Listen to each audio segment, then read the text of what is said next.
White blood cells बढ्न नदिनुको लागि हाम्रो शरीरमा अब राम्रो चिजहरू आइरनयुक्त खानेकुराहरू खानुपर्छ र त्यही कारणले शारीरिक सिपाही पनि भनिने रहेछ। र अनि यो हाम्रो शरीरमा अब सेतो रगत बढ्यो भने अब धेरै थरीको क्यान्सरहरू हुने अब रोगहरू हुन्छ। त्यही कारणले अब सेतो रगत मात्रै बढ्न धेरै भयो भने हाम्रो शरीरमा धेरै रोग अनेक थरीको रोग लाग्छ। र त्यही कारणले अब सेतो रगत लिभर हुनको लागि 3 मेजर पार्टबाट हुने रहेछ, आरबिसी र डब्लुबिसी र अब प्लान्टेलेट्स भन्ने रहेछ। हाम्रो यस 3 डिभाइडमा गर्ने रहेछ। त्यही कारण यो व्हाइट ब्लड सेल्स बढ्न नदिनुको लागि हाम्रो शरीरमा त्यही कारण अब आइरनयुक्त खानेहरू खानुपर्छ। हाम्रो शरीरमा अब व्हाइट ब्लड सेल्स हाम्रो सेतो रगत मात्रै बढ्यो भने हामी अब धेरै थरीको अब क्यान्सर हुने, अनेक थरीको इन्फेक्सन हुने, भित्रको इन्फेक्सन भयो भने अब पेटहरू खराब हुने अनि शारीरिक कमजोर हुने, अब ताकत नहुने। अब त्यही कारणले यो व्हाइट हाम्रो सेतो रगत बढ्यो भने अब काम नहुने चाहिँ। त्यही कारणले अब रगत बढ्ने चिजहरू खानुपर्छ, खानपिनहरू। हाम्रो रातो रगत शरीरमा भरपुर हाम्रो जति चाहिन्छ शरीरमा रातो रगत बढ्यो भने जति छ त्यति भयो भने हाम्रो शरीरमा अब क्यान्सरदेखि तपाईँको हेपाटाइटिस सबै रोगलाई यसले लड्नलाई यसले गर्छ हाम्रो शरीरमा रगतको कमी हुन नदिनुको लागि। त्यही कारणले यस मलेरिया भन्यो भने हाम्रो यस उसले लामखुट्टेले उगेर भने हाम्रो त्यही कारण हुन्छ। यसमा थाइपोइड भन्छ हाम्रो भित्रको क्यान्सरहरूलाई यसले लड्नको लागि। त्यही भएर हाम्रो सप्रासहरू खानुपर्छ, फलफुलहरू सबै चिजहरू हाम्रो यस व्हाइट ब्लड सेल्स कम गर्नको लागि अब धेरैभन्दा धेरै आइरनयुक्तहरू खानुपर्छ। र यस्तो अनाज चिजहरू खानु भएन, यस्तो अनाज चिजहरू खाएर त्यसको लागि मात्रै खान्छौँ र त्यही कारण हाम्रो शरीरमा कुनै पनि फाइदा गर्दैन। हाम्रो डाइजेस्टिभ सिस्टम पेटहरू खराब गर्ने बिस्तारै। त्यही कारणले यस 5000 र 11000 व्हाइट ब्लड सेल्स 5000 र 11000 व्हाइट ब्लड सेल्स हुनुपर्ने छ हाम्रो शरीरमा। व्हाइट 5000 र रातो चाहिँ 11000 हुनुपर्ने। त्यही कारण यो स्याउहरू खानुपर्छ, भिटामिन सीहरू, यस्तो ब्रोकोलीहरू, टमाटरहरू, अब तपाईँको यो कागतीहरू यस्तो खानुभयो भने हाम्रो शरीरमा भित्रको टक्सिनहरूलाई यसले मारिदिन्छ र क्यान्सरहरूलाई बढ्न दिँदैन। अब सबैको शरीरमा क्यान्सरको सेल्स हुन्छ अनि त्यही कारणले यस्तो अब बदामहरू खानुपर्छ।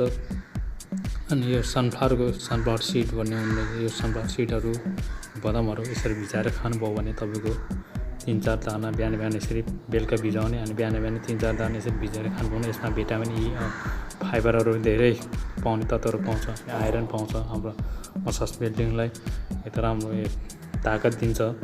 अनि आँखाको कमजोरी अब बजारको केमिकलयुक्त औषधहरू खानु भएन, यो सनफ्लावर सिड खानुभयो भने हाम्रो शरीरमा यसले हाम्रो इम्युनिटी पावरलाई बढाउँछ। कुनै पनि रोग प्रतिरोधक क्षमता यसमा फस्फरस, म्याग्नेसियम, भिटामिन B6 धेरै पाउँछ, यसमा गुणहरू पाउने र अनि भिटामिन ई हुन्छ।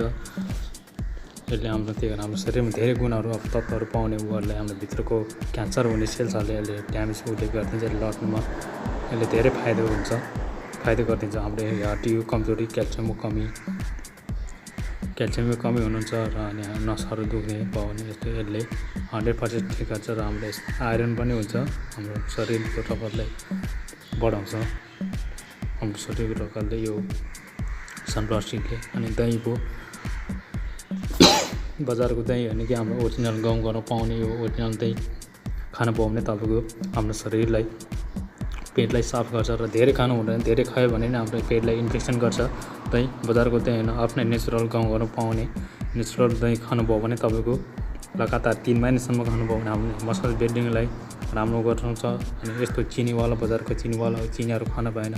बजारको दहीमा धेरै चिनीहरू एकदम केमिकलहरू मिसाएको हुन्छ, त्यही कारण हाम्रो रगतलाई बिगार्छ, हाम्रो रगत सफा गर्छ। यो ओरिजिनल दहीहरू खानुभयो भने ओरिजिनल दहीले हाम्रो आइरन हाम्रो रगतलाई साफ गर्छ, रगत पातलो बनाउँछ।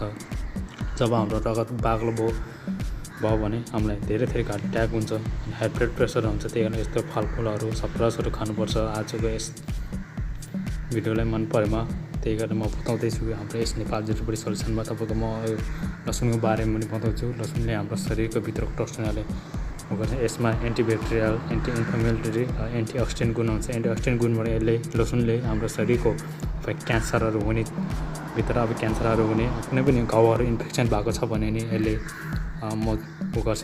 यसमा धेरै क्याल्सियम हुन्छ।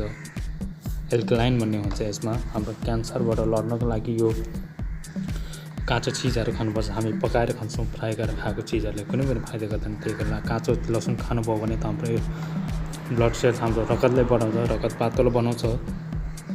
यदि हाम्रो हार्ट एट्याक हुनुबाट बचाउँछ यसले। Heart attack, low blood pressure, high blood pressure सबैले ठिक गर्छ यो लसुनले। तपाईँको खानासँग एक टुक्रा लसुन खाने गर्नुभयो भने तपाईँको हाम्रो शरीरले धेरै ग्यास, एसिडिटी, क्याल्सियम कमी सबैले ठिक गर्छ। इम्युनिटी पावरलाई बढाउँछ यो लसुनले। अनि हाम्रो रातो रगतले बढाउँछ। त्यही कारण मेरो यस जडीबुटीलाई मन परेमा आफ्नो घर परिवार स्वास्थ्य र राम्रो हुनको लागि यस भिडियोलाई पुरा हेरेर गरेको थिएँ। कमेन्टहरू गरिदिनु होला भन्न चाहन्छु म।